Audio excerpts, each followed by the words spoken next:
Hi guys, this is MMA here bringing you another fight review. This one between Gunnar Nelson, the brilliant Scandinavian from Iceland, against Santiago. Now Santiago's no joke, he's been around the game a long time. A win over him is seriously impressive, and that is what Gunnar Nelson was, seriously impressive. He's got this really weird sort of Lyoto Machida karate background style where he switches between southpaw and orthodox every 30 seconds and delivers some great strikes, some weird kicks and punches. He has his hands literally down by his waist the whole time. And he's got good ground skills. I mean, he took Santiago down, beat him up. I felt like that was where he had his most success. Santiago could bang, and he did. Right at the end of the third round, he caught him to the point where it looked like he might have knocked him out.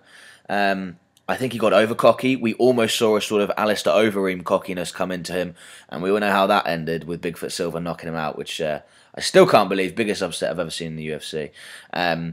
But yeah, Gunnar Nelson did well. I mean, he fought very well. He's still impressive. Not quite as impressive as I thought he might be. This guy, Chael Sonnen, said he's never seen anyone have such an impressive first fight in the UFC as Gunnar Nelson. I saw that fight. He did look amazing.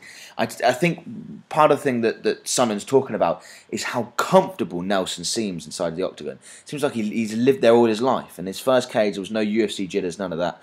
Even people like highly ranked fighters, decorated fighters like Hector Lombard come into the UFC, they get the UFC jitters. We saw that against Tim Boesch.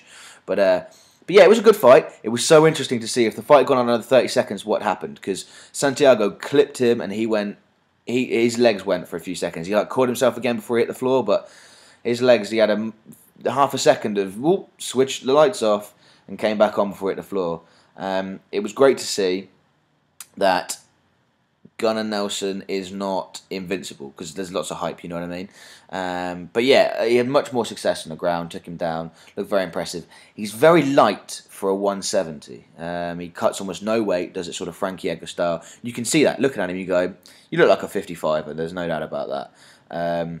If he goes up against some of the bigger guys at 170, you can imagine he goes up against someone like a Damian Maia, or even like a GSP. I mean, these guys, Johnny Hendricks, these guys walk around 200, 210. I mean, they could just bully him. They could move him around the cage and pull him around with their strength. But he's got it on good authority that this guy's going to be the welterweight champion one day. So we'll have to wait and see. I'll follow in his career with massive interest, and this is a big step up for him, and he came through with flying colours. So he may even get a top 10 guy now, or maybe sort of top 20, top 15 guy. He's probably there himself. Yeah, maybe one of the lower end top 10 guys at 170. Well, this division is so stacked. Do we really need more fighters, great fighters in there? Yes, we do. We always do. But it's whether he deserves to fight.